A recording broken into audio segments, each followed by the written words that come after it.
Good morning, everyone. You're supposed to say good morning. We've tested this. We've gone through this drill several times already. Thank you. I hope you brought the apple. So thank you for joining. I was worried a few minutes ago that the panel was going to outnumber the audience in this session, but I'm pleased that that's worked out. This session is on the status of deployment technology, which is not the gating item in respect of when SRM would happen, but is a necessary item nonetheless and has some time constraints to it that we will need to be respectful of. But without much further ado, let me introduce our panel. My name is Wake Smith. I'm a lecturer in the Yale School of Environment and a fellow at the Harvard Kennedy School. I focus on deployment technology and what that means for deployment scenarios. Let's go from left to right and just provide other brief introductions. For this purpose, let's use the mic. Panelists, I'm told that we're seeking to record this session, and so we should speak into mics to ensure that I'm sure we can be heard by the room here without the mics, but we need the mics for the recording. So Andrew, fire away. Yeah, my name's Andrew Lockley. I run the Solar Geoengineering Updates Substack, which some of you may be subscribed to, and a whole bunch of other information products. I've also done some of the experiments we'll talk about today. Hi, I'm Hugh Hunt from the Centre for Climate Repair in Cambridge. I'm based in the engineering department at Cambridge University, and we're interested in various different techniques for geoengineering, albedo enhancement, solar radiation modification in general. David Keith, Professor of Geophysical Sciences at University of Chicago and Director of the Climate Systems Engineering Initiative, which deals with both these SRM topics and open systems carbon removal and a little more. Hugo Wagner is Reflective. Reflective is a philanthropically funded nonprofit based in the US. We're accelerating research on SAI so that we can equip decision makers with all the tools and data they need to make informed decisions. Before Reflective, I spent many years at Airbus. So we've got a great panel here, and I thank all of the panelists for agreeing to join. I'm going to start with, our structure here. I'm going to start with a few opening remarks and slides, and then we'll hear from Hugh, Andrew, Hugo, and David, and we'll then have a couple of questions for the panel, and then questions from the audience, and we hope to make use of our time here well. Starting out for seeing all the familiar faces here, much of the following will not be necessary for many of you, so many of you can go to sleep for the next few minutes. But for those for whom this is new, the prevailing thought vis-a-vis stratospheric aerosol injection, which is the SRM technique that we will primarily, if not exclusively, discuss here, needs to be done in the stratosphere. So above the troposphere, the lowest layer of the atmosphere, above the tropopause, which is the boundary between the stratosphere and the troposphere, and well into the stratosphere. And if we do that, we would do what the very largest of volcanic eruptions do occasionally, which is blast lots of reflective material, or at least precursors thereof, up into the stratosphere. If we do get our material into the stratosphere rather than deploy it in the troposphere, then it will have a roughly 1 year lifetime in the atmosphere rather than a roughly 1 week lifetime in the atmosphere, which would be the case if we put it in the troposphere. So for that reason, it's essential that we get our material into the stratosphere. But if we do that, the Brewer-Dobson circulation would then carry that material from the tropics, where we might deploy it, to the poles, and therefore cover the entire globe in a reflective veil that might reduce the incoming sunlight a little bit. We wouldn't want to do this merely in one hemisphere, or else we would goof up the intertropical convergence zone, which is the sort of climactic equator that informs monsoonal rain and other precip patterns in the tropics. So in order to ensure that we don't do that, anything that we did in one hemisphere, we would seek to roughly mirror in the other hemisphere. But if we did all of that, we might consider a deployment scheme that would deploy at 30 degrees north, 15 north, 15 south, and 30 south. Those are notional, those are not exact. That's the currently most discussed deployment scheme. And what I've illustrated here is what those points north and south equate to on 3 continents. Roughly, it's the north-south extent of the continent of Africa. Cairo is at 30 north, Durban is at 30 south, so that's the band in which we might seek to deploy if we're seeking global coverage. There are reasons why we might seek something other than global coverage, and there's a panel that will discuss that more tomorrow. But here I'm focusing anyway on what might be the global solution. The tropopause, the boundary between the troposphere and the stratosphere, varies materially by latitude. We're going from south to the equator to the north here as we go from left to right. But the punchline is the tropopause is very high in the tropics, PS, which is where we think we might want to do the deployment, and very low at the poles. So to the extent that it is tropical deployment that we're after, we need to get very high. The peak here in the tropics is 16 or 17 kilometers. The customary assumption is that we need something like a 3-kilometer margin between the average tropospheric height and our deployment height to account for variability. And so 20 kilometers, the top of this chart, is the customarily, though not precisely verified, altitude target at which deployment is discussed. The key point about that is that few existing aircraft can get to that altitude. That's why this is a problem. People often say to me, well, you got airplane, just open the door and dump it out the back. Most airplanes don't go where we need them to go. Certainly not airliners, which is upper right-hand corner there. And please note, in respect of the next slide, or 2 slides from now, how thin the wings on that airliner are. But airliners can't get there. Military tankers, upper right, can't get there. Fighter jets could get there in a ballistic climb, but they can't do level flight at 20 kilometers. The Global Hawk spy drone on the right, lower right, can get there or nearly so, but with a tiny payload. This slide makes all of these aircraft look the same size, and they're very different sizes. The 2 above are big and the 2 below are little. So the Global Hawk gets there, but with insufficient payload. We've also looked at other platforms, balloons, rockets, guns, tethered hoses held up by balloons. For various reasons, these don't serve.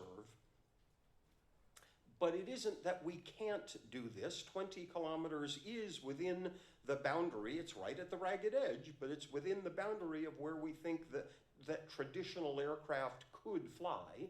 And so this is the stratospheric aerosol injection lofter, for which we presented a preliminary design 5 or 6 years ago. We've got a new design effort going on shortly in respect of an alternative to this.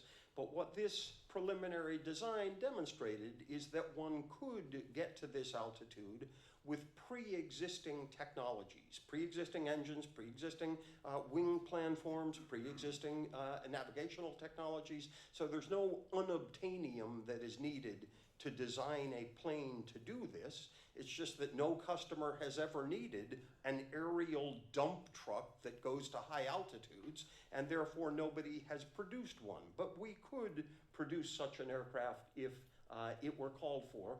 And you'll note, in contrast to the airliner that I showed, this plane has 6 engines rather than the now customary 2. It's got huge fat wings with a lot of wing area to be able to maintain level flight in the thin altitude, the thin atmosphere that exists at 20 kilometers, and carries a small, relatively, payload of SO2, but it could serve. But to develop that plane or the alternative other planes that we might consider, there's roughly a decade time lag that one should assume is required. A debate that many of us have is, could that be sped up if it were a climate emergency? But what this slide shows are the large passenger aircraft programs that have been developed in the last 30 years, and how long it took to develop them from a funded green light to entry into service, and the answer is more than a decade. Military aircraft take closer to 2 decades. So this isn't something that could be stood up quickly, at least in normal circumstances. So when might we do this? Well, if we gave a funded green launch in 2030, which is highly unlikely, we might produce the first airplane in 2040, but that's one airplane. If we need a fleet of several hundred, which we might do at least over time, that's another decade at least to manufacture that large fleet. So there's a time lag associated with the infrastructure. That's my general introduction on why this isn't a simple problem. Let me turn it over to Hugh, who has melted away into our audience, to talk a little bit more about his thoughts. And Hugh, you're welcome to do that from there. There's no need for the platform if you're not. Great.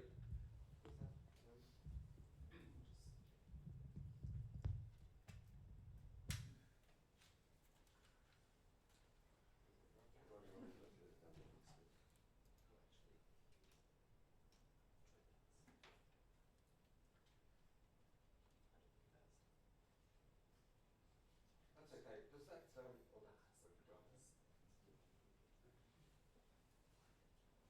Great, thanks very much, Wade. That was a fantastic introduction.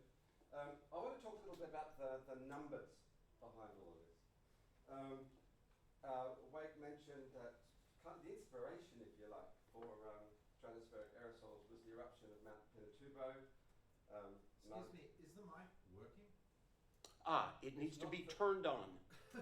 There's an on-off switch. Wait, Yes. could you talk from where you are? Because we've got the lights.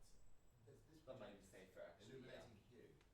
Sure, Hugh, the request is, you and therefore. So, Mount Pinatubo is kind of the inspiration, if you like, for the idea of stratospheric aerosols back in 1991 in the Philippines. And we're kind of thinking now, based on what we know from that eruption, that 10 million tons of some kind of aerosol up in the stratosphere would cause cooling for a period of about a year. But, so these are really round figures. But now, these numbers sort of rattle off the tongue. You don't really think about them terribly much. But firstly, 10 million tons is You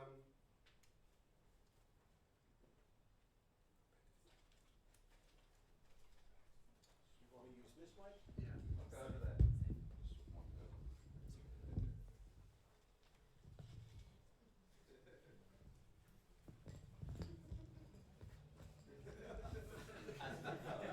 You can hold it for me. There we go. That's better. Taylor Swift does it better.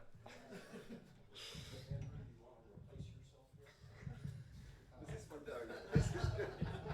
I'll tell you what, this is musical mics. Right. Which mic are we using? I thought I'm going with this one. Hey, that's gonna.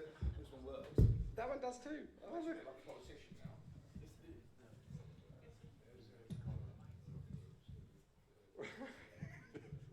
Okay, so 10 million tons kind of trips off the tongue. But if you think of how much is that in a day, divided by 365 days, we're talking about 30,000 tons of stuff a day.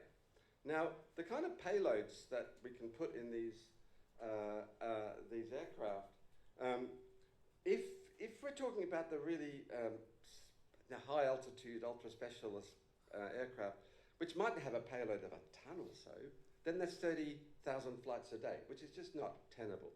But if you go down the direction that Wake has been talking, where, wow, we could repurpose a Boeing 777, which maybe if we could get this right, we could get a payload of 30, I don't know, how much can you get, do you reckon, in one of those? In a 777, Yeah. To its surface ceiling, about 110,000 tons. 110,000 tons. So this is getting serious. So, but the point about it is, we've got to develop this stuff, right? It's not like it's just sitting there ready to go, okay? But the numbers are important to recognize that they're achievable. They're kind of, we're not talking as much about the actual numbers, but it's the practicality of achieving those numbers. Now, cost-wise, we might think, well, what is it going to cost to put this stuff up? Well, if you just went on to said, look, I'd like to transport a kilogram of some stuff by plane. It's about $5 a kilogram. And if you scale that up to 10 million tons a year, even if you paid somebody to transport it, we're talking, what is that, $50 billion a year of transporting stuff. Now, if you're very targeted specifically at this business about getting aerosols to the stratosphere, well, no, 50 billion sounds a lot, but that's, you could buy Manchester United football team for a couple of billion. It's amazing what, if we put our minds to it, we spend our money on some pretty trivial stuff. So, cost, I just reckon no one's going to be, if we decide we have to do it, no one's going to be balking at the cost. The energy side of things, sometimes you say, well, what if we use much more energy in doing this than we might have available? Well, energy, if you just say 10 million tons lifted up to 20 kilometers, you get a figure of something like 2 petajoules of energy. Now, if you don't learn anything else from this talk, I'll tell you one thing that's really nice. These things like peta and exa and tera and all that, what do they mean? Well, just think, tera is like tetra, peta is like penta, exa is like hexa, tera 10 to the 12, peta 10 to the 15, exa 10 to the 18, 4, 5, 6. That's just a really nice way of remembering that. So anyway, but if we start thinking about these big numbers of energy, well, maybe we need, just to get stuff up, 60 megawatts continuously to get stuff up to the stratosphere, plus all the whatever inefficiencies. Well, compared with the 20 terawatts of energy that we're currently, of electricity that we're currently generating, again, that's small. So what's interesting is that the actual sort of baseline numbers of how we might do this stuff is just not, it's not out of order. What is difficult is the practical design, the practical considerations are really stuff we've not done, we've just not thought about. Now, if we're going to start even thinking about ever deploying stratospheric aerosols and scaling up to the kind of 10 million tons a year that we might need if we were going to do something on a big, cooler planet by a degree or 2 scale, we've got to start with little experiments, small outdoor experiments. We've got to think, all right, let's just try getting a ton of something up. Now, a ton of, say, sulfur dioxide or calcium carbonate delivered to 20 kilometers and then dispersed to make sure you don't get agglomeration and you don't get whatever you might be trying to figure out. A ton is 1/10,000,000th of full scale. And yet, if I were wanting to put a ton of something into the stratosphere right now, that would count as an outdoor experiment. We're not allowed to do it. So, these are the issues. We then get down to the practicalities. The numbers are kind of okay. But then it comes down to governance and ethics. And they, I think, are the ones that we've really got to get. We've got to get the conversations going. We've got to make sure that people know what we're talking about and knowing what the implications are of what we're talking about. And it's great to see that room is as full as it is because these are the conversations I think we need to have. I will end there, Wade. Thank you. Thank you, Hugh, and right on time.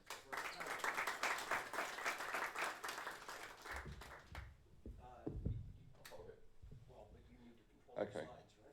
All right, okay. Which you can do by pushing this down button. Okay. You want the mic stand?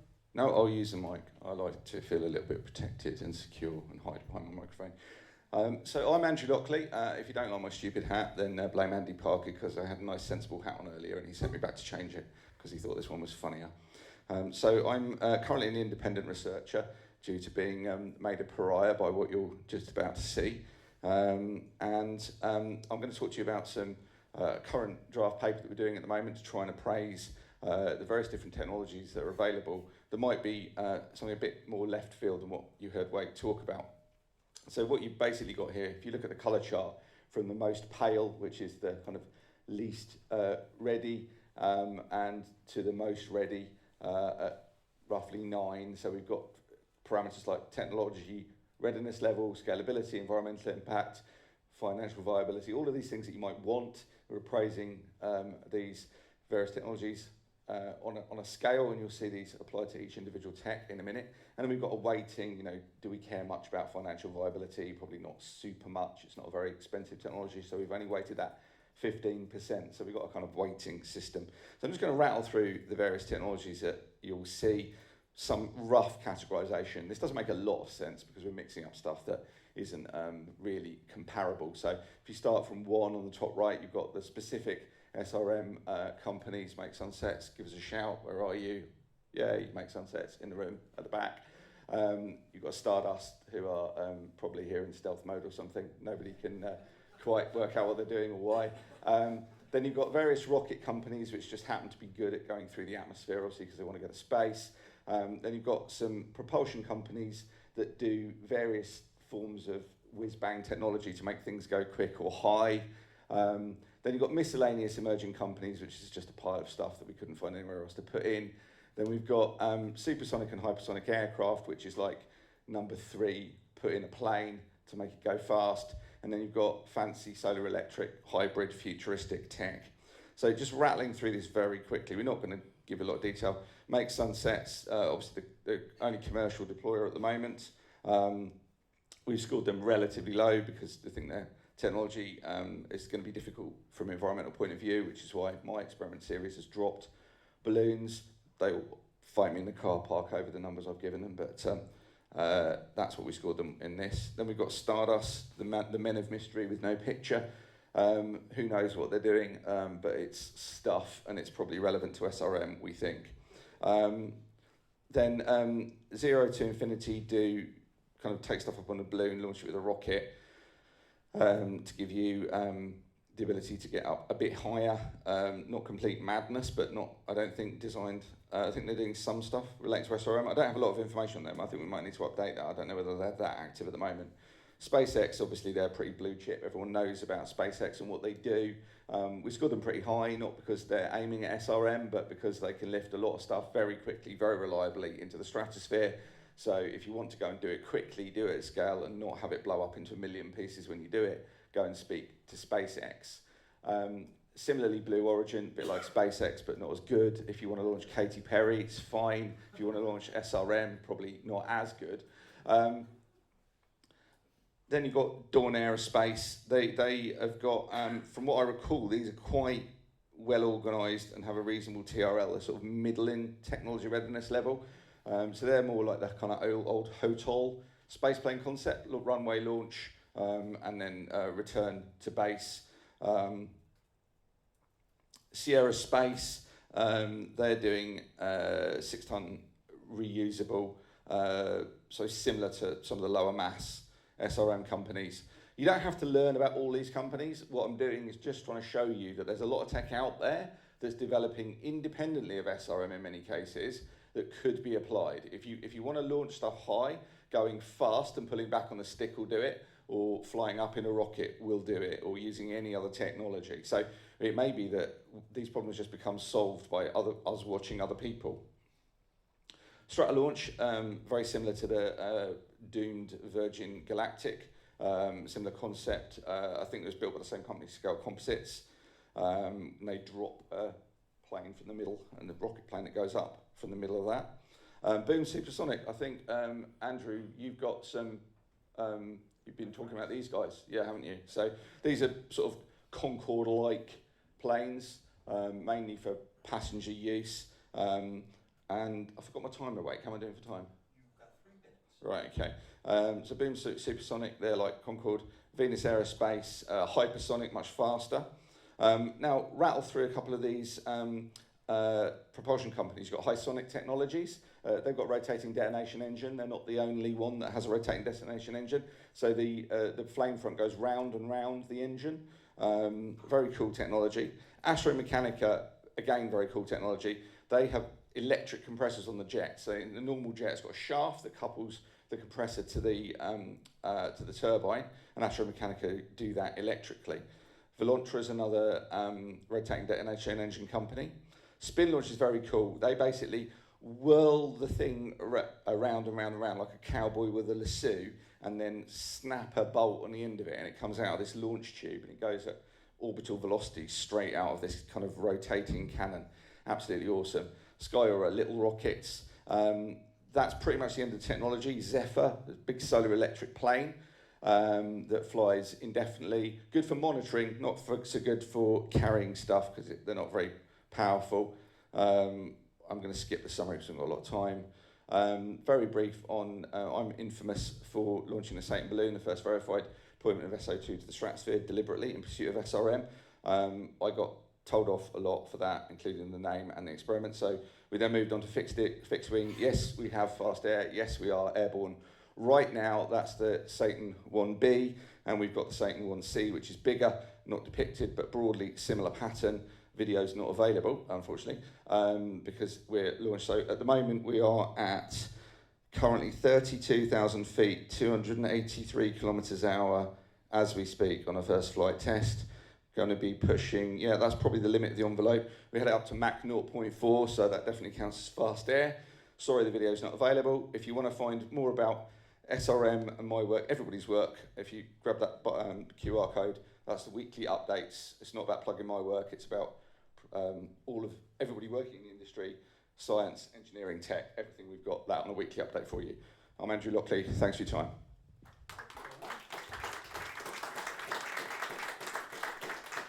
Hugo, you're welcome to sit there or stand at the podium as you see fit. Thank you, Wake. I had the grand idea of running a half marathon on my layover from San Francisco to here. I had a layover in Paris, so you know what, I'll sit. It's good to be here. It's my first time at Degrees, everyone. At the quick matter of background, so I'm an aerospace engineer. I came from years in the aerospace and aviation industry. Prior to joining Reflective, I had the honor of leading a decarbonization flagship project for Airbus. Airbus is a leading aircraft OEM, and Airbus is working on a next generation hydrogen aircraft. So I was in charge of leading external ecosystem engagements in the US for this program, which gave me a pretty good flavor on, let's say, what's needed to come up with a blank sheet aircraft design or a modified aircraft, and what it takes for those aircrafts to enter service, and what it takes to ensure a reliable supply of necessary fuel, but also ensuring that an overall ecosystem is ready at airports.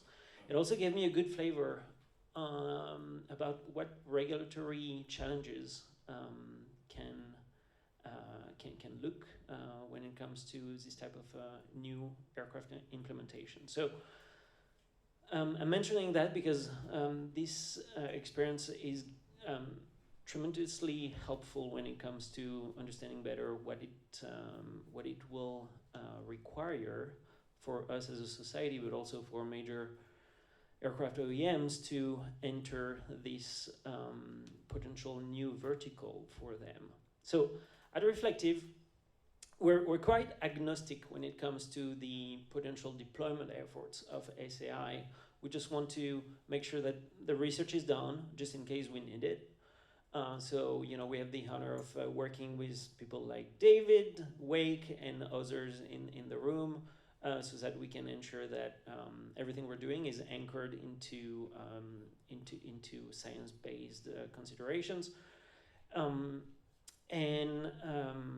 In that, along those lines, when it comes to the potential deployment efforts, we're laser focused on trying to reduce engineering uncertainties. So, how long might it take to come up with a purpose-built aircraft? How much will it cost?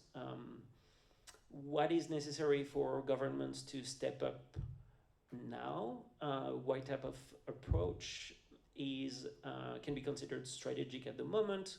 What is a critical path for all of us in this room, from climate scientists to regulators to some of you working on governance efforts of SAI? What is that critical path, and how can we all work together so that decision makers, policymakers, at the end of the day, in 6 months from now, in 12 months from now, are equipped with all the tools they need to make a go and a go decision on SAI. I can spend hours talking about the research that is still needed in order for us to reduce those uncertainties. It is clear that when it comes to aerosol size distribution, for example,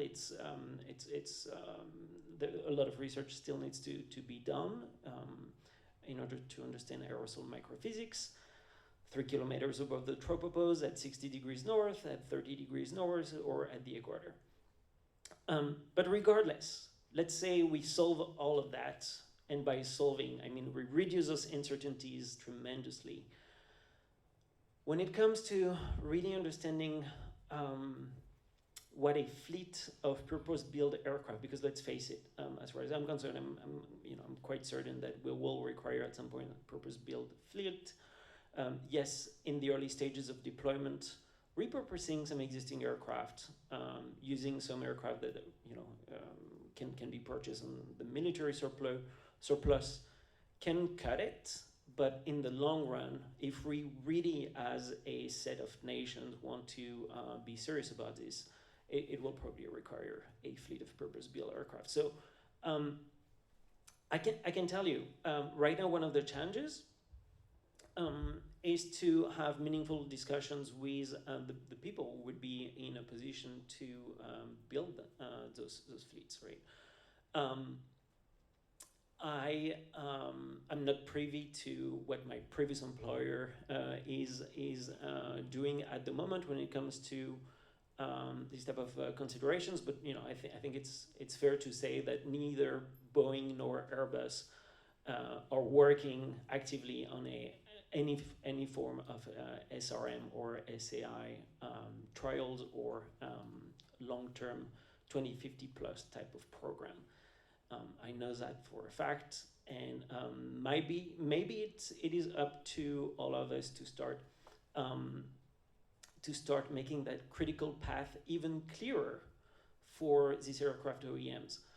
But at the end of the day, let's face it, the way the Airbuses and Boeings of the world work require government incentives. The hydrogen aircraft program would have not existed if it wasn't for huge incentives during the pandemic coming from the EU and French government. I expect a similar type of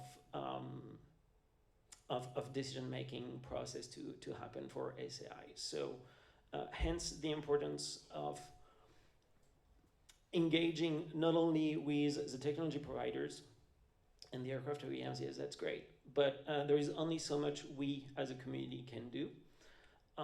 At the end of the day, it's going to take a village for the SAI community to really convince key decision makers to invest and take a look at this problem in order for the properly sized type of purpose-built fleet to take off. That being said, 1 minute left. Thank you, Wake.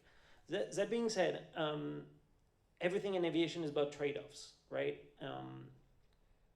Trying to fly a 30, 50 ton payload to altitudes above 15 kilometers require trade-off. It requires trade-off when it comes to the speed of the aircraft, it requires trade-offs when it comes to its payload, how far it can go. When it comes to SAI specific considerations, as Wake was hinting in his presentation, what we already know is that nothing really is out of the realm of possibilities. It can be done. I'm pretty sure that Wait, did you show that photo of the refueler on the top right of your? Was that a KC-135? Yeah, I mean, you look at the KC-135. That's a refueler that can go up to 51,000 feet. And pretty good payload. I think it's around 30 tons, 34 tons. Not to that altitude, but yeah.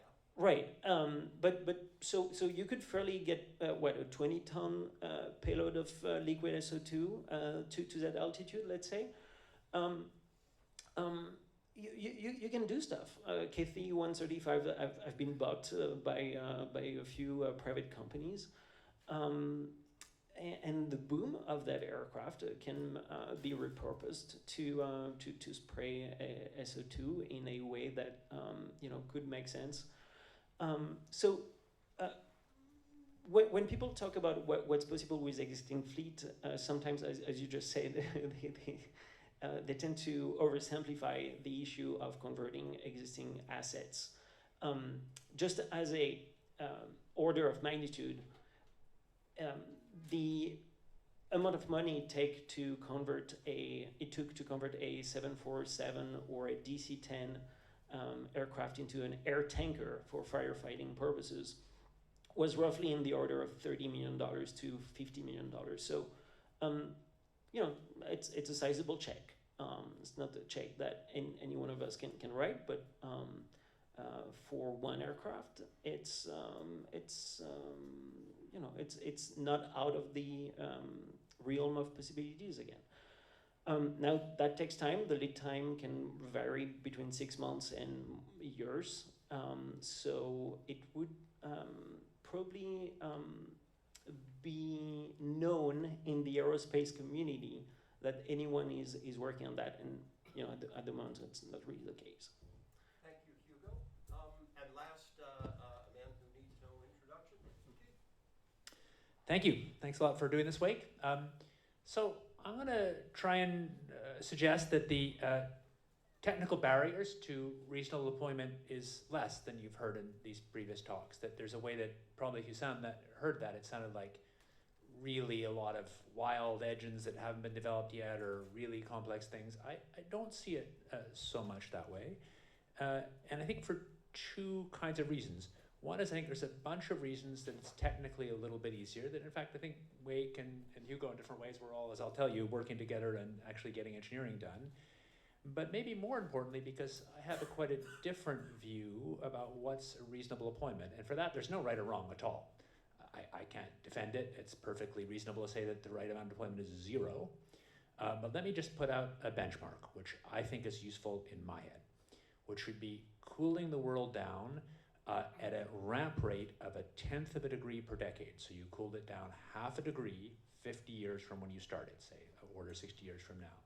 That's, in some respects, a modest SRM deployment, although, of course, a lot of people would be freaked out and think any deployment is not modest. But we choose that number because 1/2 a degree is very well studied in IPCC 1.5 report and others to show it has huge benefits in reducing environmental risks. I also like the fact that 0.1 degree per decade roughly cuts the rate of warming in half, which would leave precipitation average rates constant. So there's a bunch of thinking and papers going that Doug McMartin and I have written over a lot of years about this. I'm not claiming that this is optimal or right. It's just a useful benchmark I have.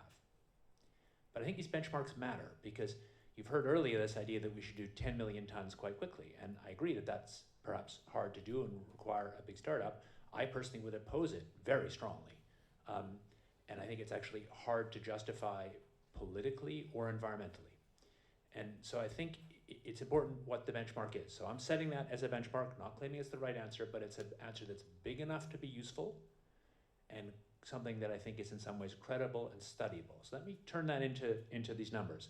So if you're thinking about that, I would think personally that you would do 5 years or so of what Wake and I in a paper last year called subscale deployment, where you'd put 1/10 of a million tons, 100,000 tons a year in the stratosphere, which we didn't choose randomly. It's about as big as the background flux from dimethyl sulfide in the stratosphere, the natural flux from the oceans, absent a volcano. So you'd be shifting the background stratosphere by a factor of 2.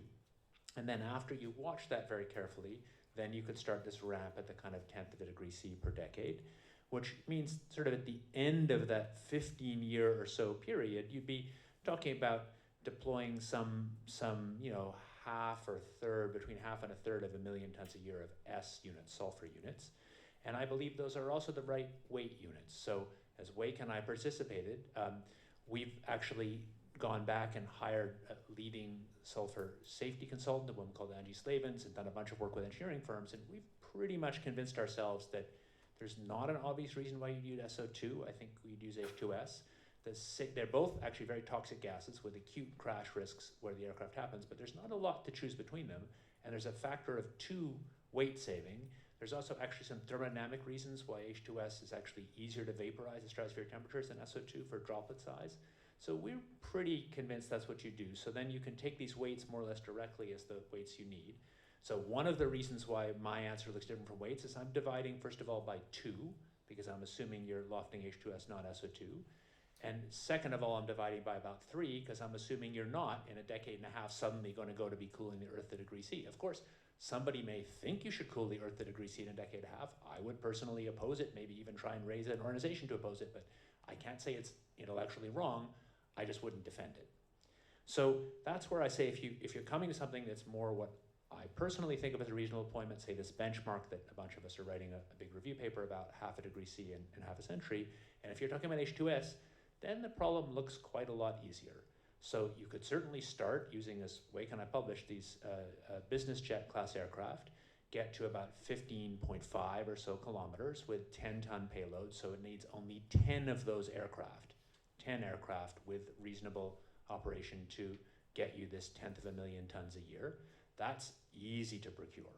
And there's no, that doesn't get you the optimal altitude, but at 15.5 kilometers in the mid-latitudes, you're getting to a place where you're beginning to be efficient. So let me talk a little bit more about new aircraft ideas.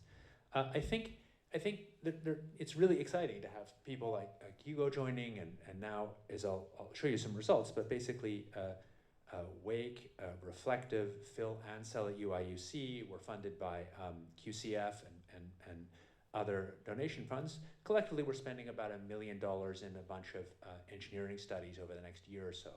And I'll tell you examples of some of those, both to engineer the ground systems, trying to understand the safety consequences and questions like how you'd actually make H2S on site and what the thermodynamics and how you do the engineering of capturing, but also issues of aircraft design. And I think my guess is when you look at this, it'll find to be a little easier than people think. And here's an anecdote, but I think it's a kind of profound anecdote. We had a meeting that the 3 of us were at earlier this year in Chicago with a bunch of aircraft engineers, including John Langford, who's really, for those of you who don't know, really a leading designer, including of stratospheric aircraft for research that I've worked with. But he founded Aurora that grew to be a 500-person company and sold to Boeing. He really knows a lot about aircraft now. He runs Electra. So he kind of thought quietly for a while during the meeting and came up with a kind of crude pencil design based around a Rolls-Royce 3007 engine, which is actually not that unlike the 700 series engine, which is in the G650, has about twice as much thrust, but kind of similar thrust. We're actually contracted with him to do a preliminary design. To be clear, this is all not-for-profit, all open, so the entire technical report that he writes will be publicly available from UChicago. None of this is anything to do with for-profit, it's all open. But my guess is that that's not as hard as we think. And I want to say a little bit about development time. So Wake, Wake and I have a friendly work together and collaborate on this, but I think have slightly different perspectives. I think Wake, in his intro, cited development of commercial aviation and military. I think this is different from both those in important parts. If you want to develop in the crowded Airbus, Boeing, Bombardier, Embraer universe, if you want to build a new aircraft, there's no point developing a new aircraft unless it's super low operating costs, low maintenance costs, and fits in. You can build it huge quantities. So that's part of the reason it takes so long to develop. It's quite different if what you want to do is build 30 or 50 aircraft and you can afford to have them have slightly higher operating costs. It's quite different to think about how you set it up. And again, military, for lots of complicated reasons, are very slow to develop in the US military, but I think what the Ukraine war has sadly taught us is if you want to develop new aerostructures and control systems and propulsion and put them together, you can do that in a year if you're creative, not high altitude, but the point is these things are set socially. And my view is that if a government of significant size, and I don't mean a superpower, but a government with some of the underlying infrastructure want to take the political risk of doing this, the added risk of sort of pushing the certification system along means that you don't need to think about decades to do this. You need to think about something more like a decade. But again, given that you can start with existing aircraft, that means, to recount to where I started, if you're thinking of this benchmark scenario I'm talking about, where you're first doing this subscale deployment, then ramping up to about 1/10 of a degree per decade cooling, which is dividing the current warming, which is a little more than 2/10 of a degree per decade, dividing that in half. My view, to kind of summarize, is there aren't big practical limits to deployment and not big practical delays, because you would start low, and as you started, some coalition of countries could develop a small number of these aircraft. And again, I think these numbers look smaller because we're divided by 2 for H2S versus SO2, and we divided by a lot because we're not talking about a degree or 2 of cooling really soon. To be clear, it's possible that other people or our children or whatever will suddenly think it's worth doing a degree or 2 of cooling, and then they'll address the problem of how to do that. But if one wants to plan credibly for a world where SRM is big enough to really have large benefits at 1/2 a degree of cooling with a reasonable ramp rate, I don't think there's some big technological barrier to doing it. Thank you.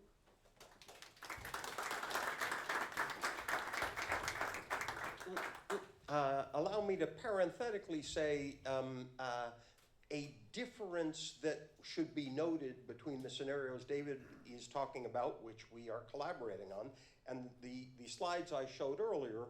The question is whether you have to deploy in the tropics at 20 kilometers, or whether you can go down the slope of that tropopause chart on both sides and deploy at lower altitudes. To the extent that you decide you can deploy farther from the equator at lower altitudes, all sorts of other possibilities become possible, and that's what we're now exploring. With that, let me open with one question to the panel and then go to audience questions. In SAI relative to direct air capture or marine carbon capture or other elements of climate interventions, there's far less private industry activity than there are in those other sectors. Again, we've got a few representatives of private companies here, but there are relatively few in our domain. And I would be interested in everybody's thoughts as to why that is and what role we think private industry might ultimately play in this arena. You want to tee off? Yeah, I'll start if I may. So, I mean, I didn't kind of do this to try and make any money out of the aircraft projects that I've done. And so we've taken little defence contracts to keep the lights on, basically. But it turns out that if you build planes that fly fast, high, have a low radar signature, and are big enough to carry useful stuff, then you have a lot of defence companies and governments knocking on your door because they want to buy exactly that. So it's turned out to be easier to make money accidentally in this space than deliberately. As I was talking to Make Sunsets informally yesterday, one of the biggest problems we've got is that although there are very credible routes in which we could monetize through the carbon cycle, Isometric and other organisations that provide the MRV for the carbon cycle effects of SRM, won't verify credits in this space.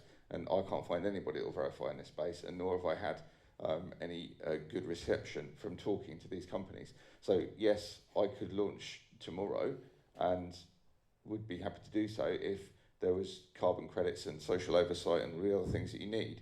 But the market's being held back by the lack of intermediaries and lack of ecosystem that would enable us to get started. And I don't follow this sort of route of ramping strategically. I just try and do little things and then do more of them and scale slowly. And that's not open at the moment.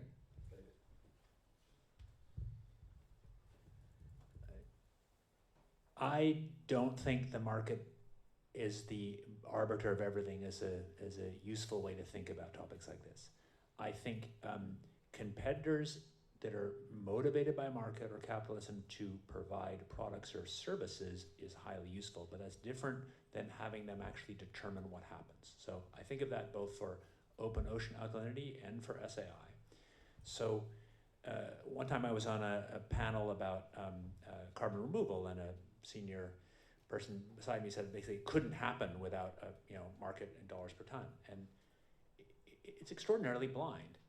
A big chunk of what society does is done as fee for service. So when we build sewers or highways, we generally do it by government deciding where the sewers or highways will go, and then having vicious competition in some cases to supply, when it's a well-run system, to supply the sewers. But we don't like have the poopers and the kind of cleaner uppers imagining there's some magic market clearing that just kind of magically makes everything go. We have a structured decision to do it, but we can take advantage of competition in the way we get the sewer pipes built.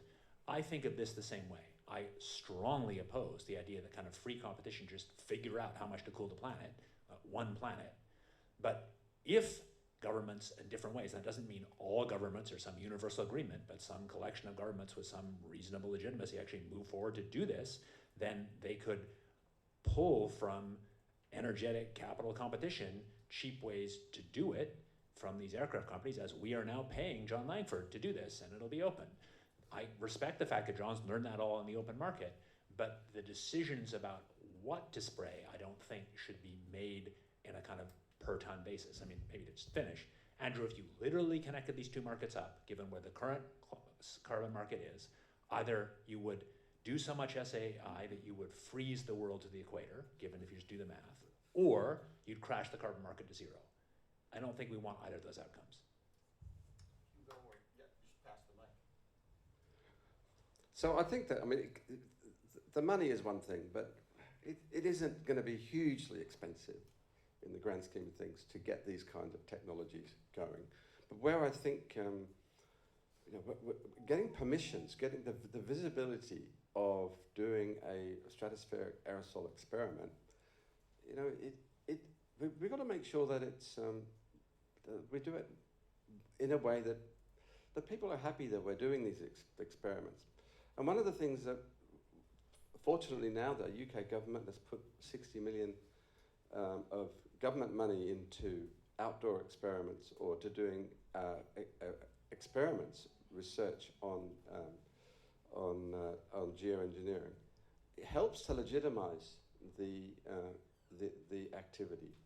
It means that if we are going to do experiments, in whatever form they are, having government backing makes a big difference. And I hope that as time moves on, that we will get more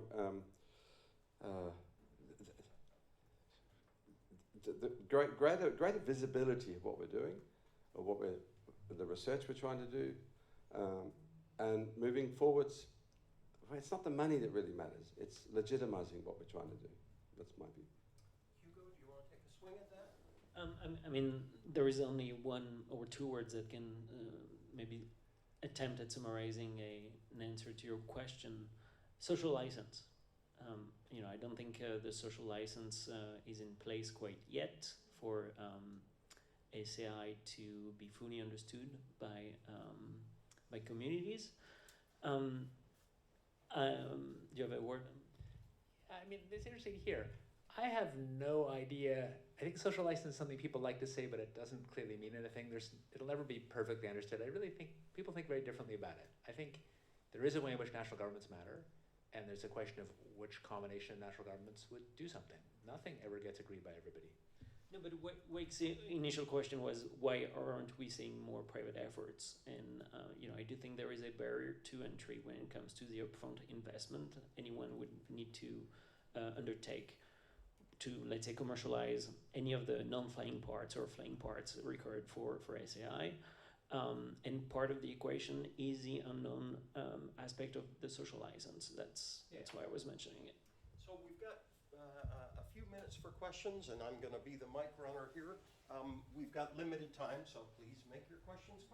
I'll ask two questions very quickly. The first is the speed of the aircraft. Why is that important? Is there something about the way that the stuff gets sprayed out that you need to go fast to do it, or is it just covering a large area within an efficient amount of time? That's the one thing.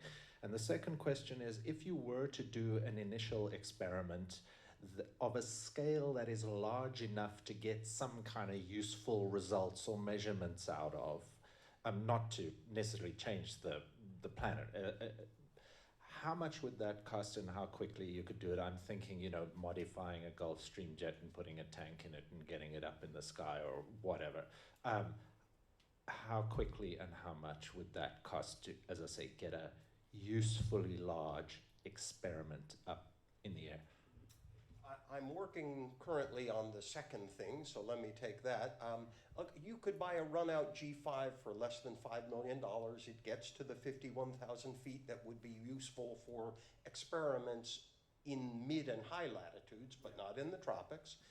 You would need another less than 5 million likely to fit it out, although I have no instrument suite in mind when I say that. It may turn out that the instrument suite would materially increase that cost. But it's not a lot of money. You may need 2 aircraft, but you may only need 1. There isn't a material financial barrier to doing that. All of those were upfront capital costs. You thereafter need you need some customers to pay for it, but there's not a big financial barrier to doing that. But I mean, an experiment needs to be asking some scientific question you don't know, and just putting material in the stratosphere isn't an experiment.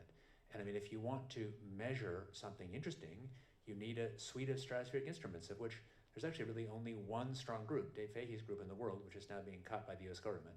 And those things take enormous effort to build up the instruments, much actually harder than the aircraft. I mean, we've been involved in, for example, the groups that I've been involved with, measuring the Concorde exhaust in flight with that old NASA ER2 and a suite of instruments, but it's the instruments and the science that was hard. Does anybody want to respond on speed? I don't think speed is a material criterion for the aircraft anyway. It may be for venting, but not for the aircraft.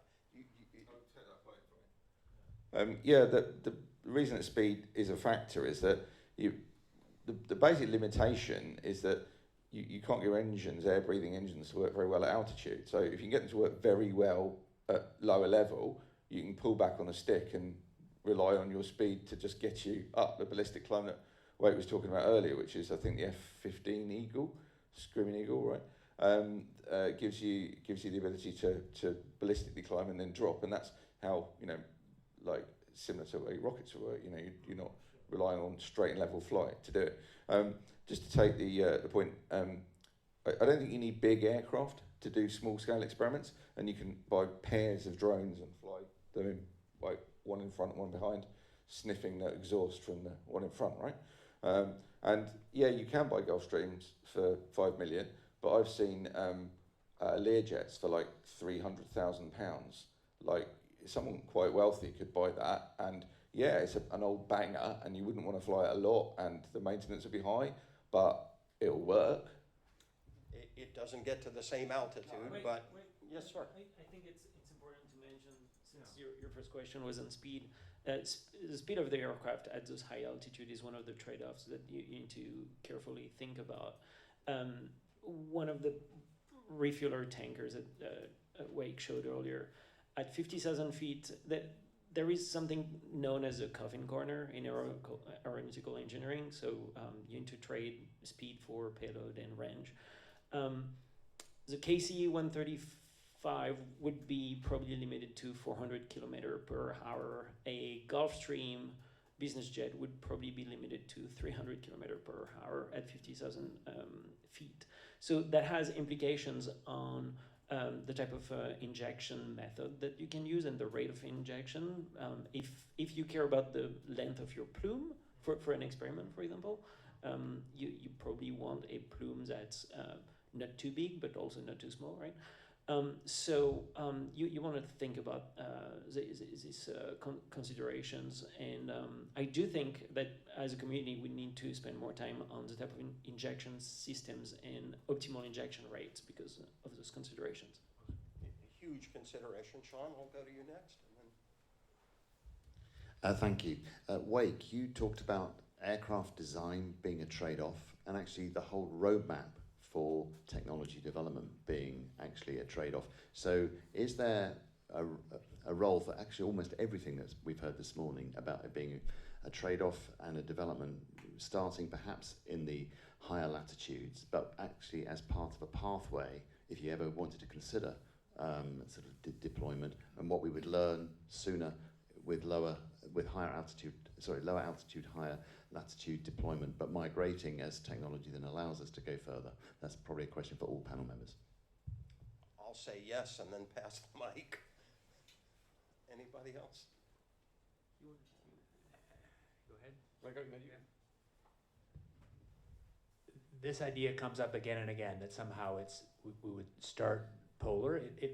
There are reasons that it might make sense. But again, this is assuming there's some big barrier to start in some eager country that's about to deploy, which I'm not seeing.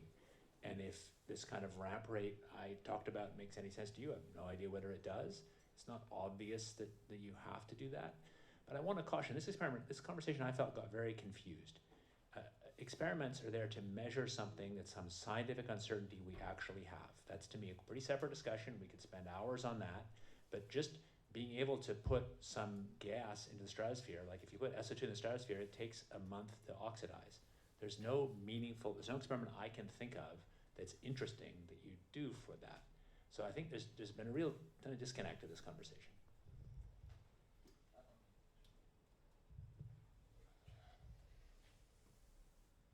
So, Wake, you described a strategy for 400 aircraft. What would be the price tag approximately in the order of magnitude? And David, you raised the, let's say, pragmatic strategy, short term. What could be a price tag for that annually and investment cost?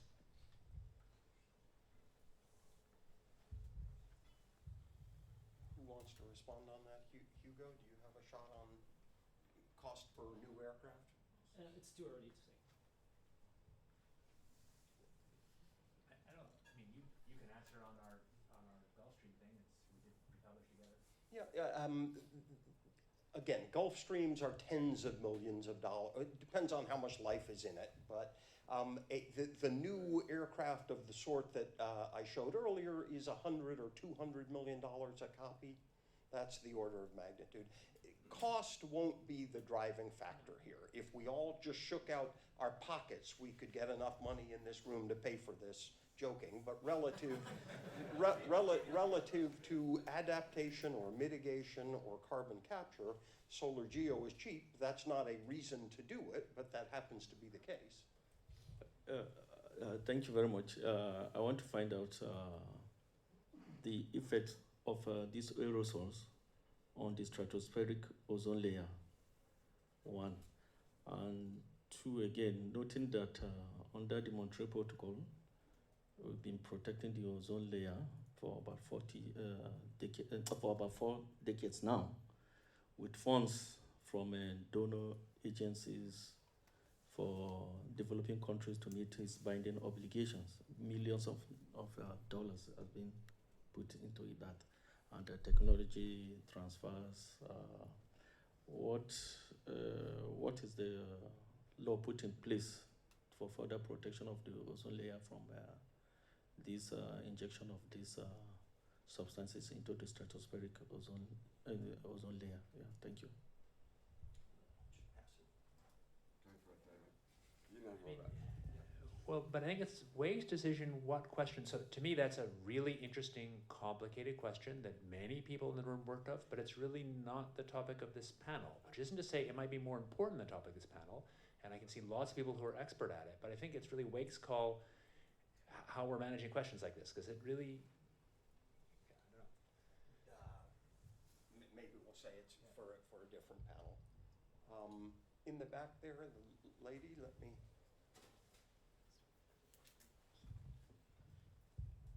Yeah, for David, the tenth of a degree per decade ramp rate that you mentioned, is that contingent on climate conditions? Do you see yourself advocating for a higher or lower ramp rate in response to faster or slower heating?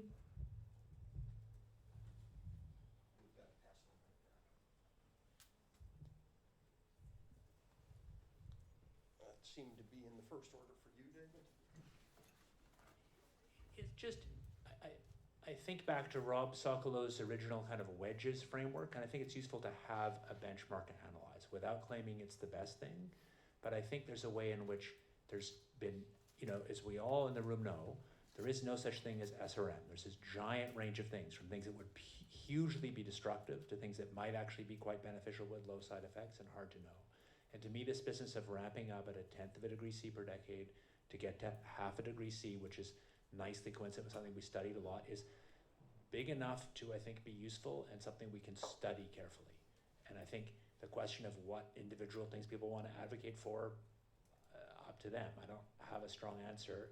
I think that I think the crucial thing is we, including many people in this room who may think there should be no SRM, we're not making all the decisions now. Decisions get made sequentially, bit by bit, generation by generation. The issue is what we do in the next decade or two. After that, people will forget what happened in this room and they'll make their own decisions. I think what's important is to have some clarity about at least something to analyze. And to me, that thing is an analyzable thing that you can defend as being useful and you can also critique as being foolish. And it's big enough to be relevant and it's doable. So we've got time for a few more, but let me. Can I just say, one of the things I really like about the 1/10 of a degree per decade is A, it's doable, and B, you've got to start, and you will start, whatever you do, you're going to start small. And heading towards 1/10 of a degree per decade in the next 5 years or so is pretty big already. Maybe I realize I sort of skipped the key answer. I think we'd agree on is you're asking what we'd advocate for in the future. I think that depends on what you learn from doing it. Yeah, if you precisely. do that, even that subscale deployment for a decade, you'll learn a whole lot. Yeah. And if things look really good, yeah, I and other people might advocate do more. Or if it looks bad, we might advocate never to do it again. The point is it's step by step. Yeah. So let me ask people to limit questions to those that are aviation or technology related, because that's what this panel is meant to be about. Dennis? Very good. Thank you, Wake. I'd like to know to what extent major aircraft manufacturers, both commercial and military, are currently independently working on the design of these type of aircraft on their own. And surely some militaries are investing in studying this issue. What do we know about major militaries and how they may be investing in the kinds of design and deployment strategies with aircraft that you're talking about? Maybe Hugo might be... Yeah, you want to take the first bit at least? Sure. Thanks for your question. I cannot speak for my former employer, but I'm pretty confident that neither Airbus nor Boeing nor Bombardier or Embraer have any active R&D program in the works when it comes to SAI. What I think is interesting, and the previous discussion on the 10th degree of cooling alluded to that. I came fresh from the aerospace industry to the SAI community less than 6 months ago now. I think the conversation we had this morning really conveys some of the initial challenges that I personally faced when I entered the space. There is no clear consensus on what deployment means on the definition of deployment. We're talking about subscale deployment, optimal deployment scenarios. There is no consensus on the optimal degrees of cooling. But what I think is interesting, and that is kind of coming out of this panel today, when it comes to the technology barriers to any form of deployment that would conduct to any form of cooling, I'm not very worried about any technology development. I think we don't need to reinvent the wheel. We may need to connect the dots in a very smart way. The key barrier to entry is going to be regulations and the regulatory aspects of storing, sulfurs, H2S, SO2 on the ground, having that on board, flying those type of aircraft above everyone's heads, right? So I hope, and David kind of mentioned that earlier, and Wake just stressed it out again. Cost is not going to be a key driver for that. We all believe that governments should step up at some point in the longer, and shorter and longer deployment scenarios. Cost is going to be a fraction of, unfortunately, what the cost of not acting when it comes to climate change disasters would entail. Andrew? What will be the last word here? It's always my favourite word to have. At the moment, we're not trying to make any money out of SRM, and I don't particularly personally want to profit from SRM because I don't want to be tarnished in that way. But 100% of our money, therefore, in the short to medium term, comes from defence contracting. So yeah, defence companies are doing this because it's me. So, and I spend all day trying to go bigger, faster, higher, and cheaper, developing the capability that can be repurposed to SRM. That's not to say I wouldn't look at other contracts, but everything I'm doing at the moment is focused on building out SRM hardware and using defence money as a pathway to get there. And I don't think we need to be necessarily strategic. People didn't build smartphones in 1970. They built Space Invaders in 1970, and then they built Pac-Man, and then eventually we got smartphones. You don't always need to aim at the goal. Sometimes you just need to take the next step. I'm going to respect our time limit. There were more questions than we were able to get to, and I apologize for that. But Hugo, David, Hugh, Andrew, thank you kindly for joining. Audience, thank you for joining.